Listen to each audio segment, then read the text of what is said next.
I originally was never interested in making a video on this game, but I was just having a conversation with one of my friends about like just kind of mascot horror, and this game came into the conversation like a truck, so I decided to put myself through 10 hours of the worst horror franchise I have ever seen.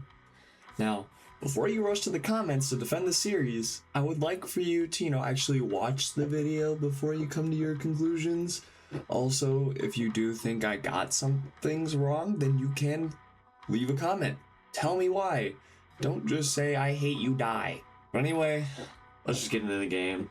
I think the first act is genuinely like the best part of the game, which is unfortunate since there are 2 whole other acts of the game and then the finale. But, the intro shows you exactly like what your goal is and how to reach it. And the puzzles to get there are all relatively easy, It's just the main issue with this act is the AI of the neighbor, which doesn't get any better as the game continues. He just starts putting cameras in the exact same spots over and over, and then on top of that, it's just so easy to de-aggro him. So while the puzzles aren't annoying, the overall gameplay is just the neighbor placing cameras all in one room and just constantly just being there. Even when his AI actually does work, the way to get rid of him is still really boring. You're just running into the closet. Plus, there's also no real punishment for even getting caught. You can just keep sprinting into the house without a care because he doesn't take any of your items or anything. Like, there's no downside. Other than that, there's just not much to talk about in this act. It's just pretty decent. But don't worry, I'll get into more issues as time goes on. Now, with Act 2, overall, this act isn't a huge jump in quality. Like, it's definitely not as good as the first act, but the puzzles in this one still aren't the worst. I think the biggest problem I had with them is that I knew what to do, I just didn't know how to do it in the right order, so I kept thinking the game was bugged. But after I realized what order to do everything, it got pretty simple. So I think my biggest issue was just that the level, was designed weird. And trust me, we'll get to that whenever Act 3's problem was, because that, I don't know, even touch that with a stick. This is also when the AI felt less and less like a threat.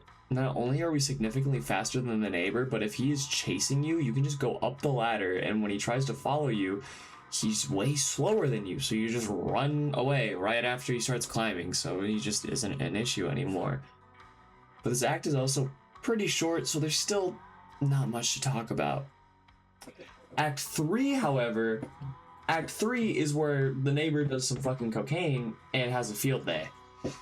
Because they did nothing right.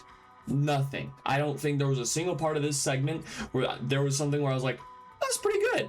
Nothing. No, it all sucked. All the puzzles are just some random crap that they expect you to decipher. Like, look at this room. Do you want to know how to solve it? So, you're supposed to get a globe, and then when you get the globe, you have to bring it all the way to your house, put it inside the freezer, then bring it to this one specific room in this giant ass house, set it down in the little sphere thing, and then you have to quickly get back to the room before the globe melts. And if you did all of that, the water in the room will be frozen, which allows you to jump up onto the shelves and grab the item. Sounds easy, right? But it gets even more stupid, because in order to get that globe, you need to get a gramophone with a green disc on it, which I don't even remember where I got it. I actually think I skipped that part, because that part actually bugged for me, and the gate was just open, even though I didn't do the puzzle.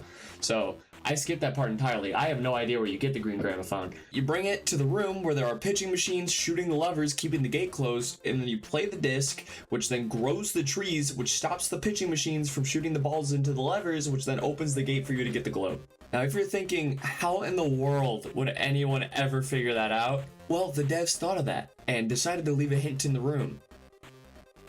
This blue fucking map of the world. Not once could I ever guess that this blue map would be a hint to doing all of that. This is just an issue with the puzzles in this act as well. Like, they're just hints around the map, some better than others, but it's hard to tell what is a hint and what is just decoration in the room. Because not only does everything in this house look weird and bizarre, like it could lead to the answer of a whole different hint, but also the hint used for the water room was used as a decoration in a completely separate room. So if you're reusing hint assets as decoration, how are you supposed to be able to make the distinction between what is a hint and what's there for just decoration? Then you know how in like every act there's been these superpowers that you can get? No? Well, now there is! There are 3 power-ups you have to get around the map, and the way you get them is really stupid. For the ability to push people out of the way, you just run through this school, and when the bell rings, it swaps which mannequins are active, but you have to hide in these lockers, that way they don't get you. But, you know, this whole minigame is just, it's stupid, because the mannequins are so extremely fast, so there's no chance of running when they see you. On top of that, where they move can either be on the other side of the map, letting you be completely okay to just walk through the whole thing, or they will be right next to you, not letting you progress at all. The one time I was able to beat this was when the AI for the mannequins felt bad and decided to run back to the start so they wouldn't come after me. So I was able to just walk the rest of the way there. But every time before that, they were right next to the locker I was hiding in, so if I tried to get out and run, they would immediately grab me. Like, I had no chance of getting to the next set of lockers. Because RNG in a puzzle game is 100% a good idea, right? And for the ability thing of like going invisible, you have to push this cart to the end of the map, but you need a certain set of items in order to make it past the gate. And in order to know what these items are, you have to go up to the mannequins and look at what they are carrying. This isn't an awful idea and thought, like it does kind of make sense, but it's just that if the mannequins in this minigame have always been the threat, and they're even the threat in this minigame, people wouldn't want to go near them. Like your instinct reaction to like solving the puzzle is going to be, I have to go up to the mannequins. No, it would be to stay away from them. So they wouldn't think that they would have to go up to the mannequins and then look inside their carts to see what you need to get. I don't think it would have hurt just to put a shopping list at the start of the map. That way the player knows what they need to make it through. And then also they can focus more on making the mannequins more of a threat, which just makes this part an actual minigame that like makes sense. Because when I played through it, none of them like chased after me like the whole way through. And it was just, they weren't threatening at all. Even when I went up to one of the carts to like see what was in it, even walking up to them, they didn't notice me. I still crouched just to make sure, but you know, they still didn't even notice me. So that whole segment was just a huge fuck up. Now, another thing about the puzzles that make them infinitely harder is the fact that this map is huge. It is so confusing and the layout makes no sense at all. So there's these certain puzzles that require you to go to different parts of the house, but because of how big the house is, you aren't going to remember every detail of each room and how to get there. I remembered knowing I need to go to a room I was in before, but got lost because I didn't know how to get back. This map is so confusing just for the sake of being confusing. And then because of how big the map is, the neighbor isn't even like a problem. Like I know that already was an issue in Act 2 where he wasn't really an issue, but this one is just like he's not near you at all. Even then, like if he is near you, because of how fast you are, you can just keep running and his AI will de-aggro or just get stuck somewhere in the house. For a game that tried to pride itself on its AI saying you have to adapt to the AI as it adapts to you, like his AI blows. You're marketing your AI as amazing and then it blows. He isn't even threatening, and he isn't even a threat that gets in your way. He's just there. Also, for some reason, he has the ability to teleport through gates. Like, that's cool. Not like I purposely tried to trap myself in the room by closing the gates and blocking the doors. That way I could do the puzzle, and he just teleported in the room. Forgot to adapt to that part of the AI.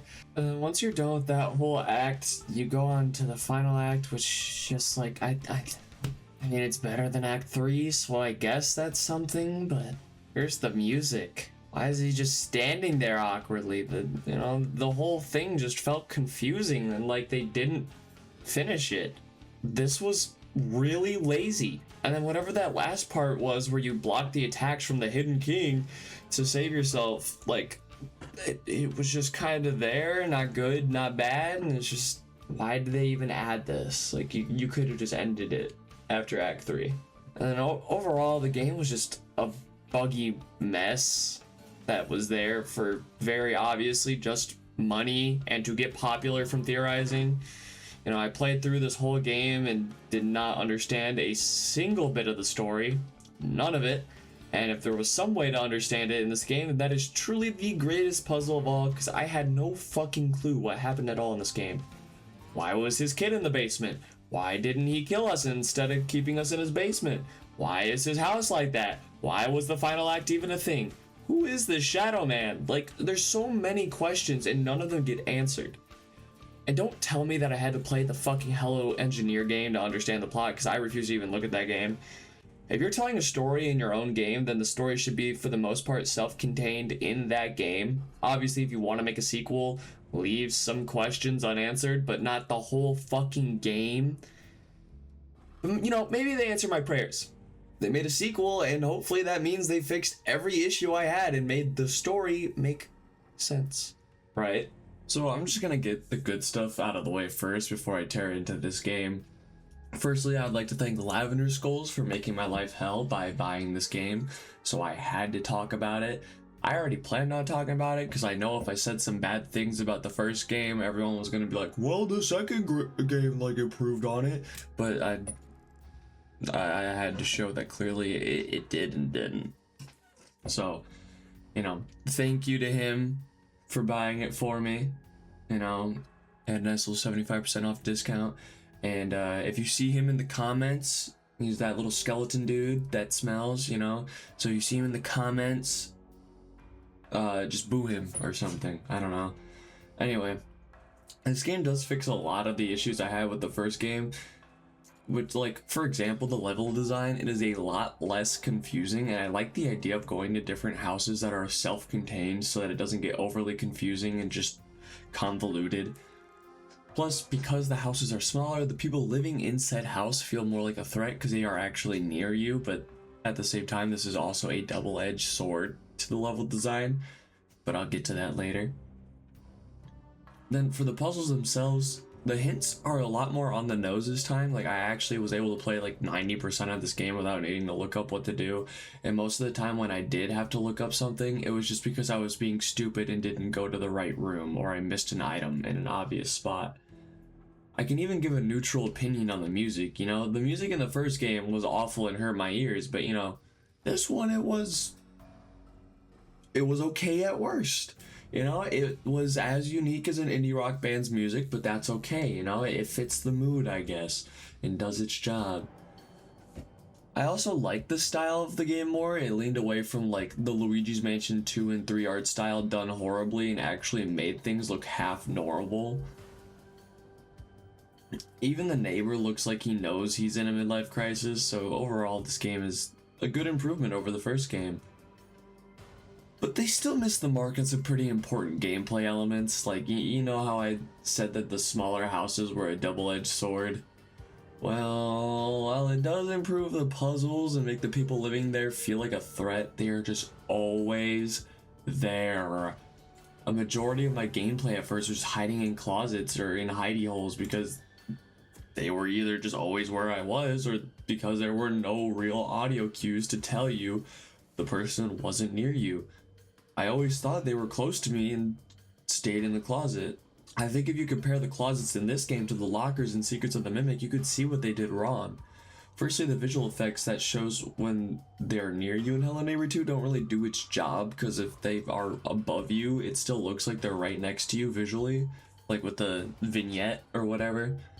And then with the positioning of the closets, you don't really get a good view of the room you're in at all, so you have no clue where they are because you can't see much.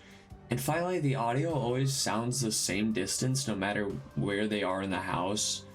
But now if you look at Secrets of the Mimic, or my bad to that one person, Secret of the Mimic, you can see how the closer the mimic gets to you, the more your screen shakes, which is a good way to tell visually how close it is if you can't tell based on the audio.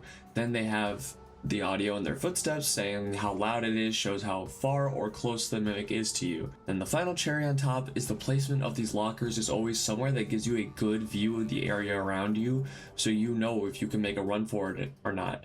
And on top of that, if it's not a good point like it's not positioned in a good place. You can shimmy inside the lockers, letting you see even a little bit more than you would if you just stared forward. So when you have hiding places like this, you have to give the player like multiple different senses to give them a good gauge on whether they're safe or not. And Hello Neighbor 2 does attempt this, but as I showed earlier, they don't really do that well on it. Also, when I said this was a major issue for me in the first half, what I realized in the second half is that once again, you can just run in and just, if you get caught, oh well. They only take the items that you just got at the house, not all of your items, so there's little to no punishment for getting caught. Also, once again, the AI in this game is just awful. So even if they do catch you, getting them to leave you alone is really easy. Also, they get stuck a lot. Like, look at the neighbor in this. He was just standing at the door to the room I needed to go in the whole time. And the second he de-aggroed, he'd just walk right back. The same thing happened during like the final segment of the game, where he just stood still staring at the desk the whole time. So I was just able to do what I wanted while he looked at the desk. They were so close to actually making a decent game, but instead they just dropped the ball hard on the gameplay, while primarily only improving on the puzzles, you know? Also, they have the exact same issues as the story from the last game. There is literally nothing here telling me the story. I know there's a DLC and even secret puzzles around the town you can do that probably give you a clue as to what was going on in the game, but once again, there should at least be some sort of story that the player can follow while playing the game. If you play through the whole base part of the game and you still don't know why things happened, you failed as a developer to show the story you wanted to tell. Also, this is supposed to be a horror game, but I never got scared from any of it. This game series would have been infinitely better if they just had chosen to make it purely just a puzzle game and gotten rid of the whole neighbor thing.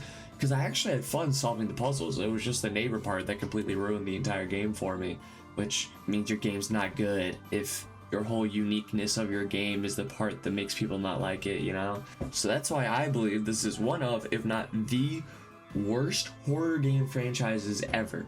Each game that came from this franchise was either just awful out the gate or had some good to it, but had some major part of the game that dragged it down.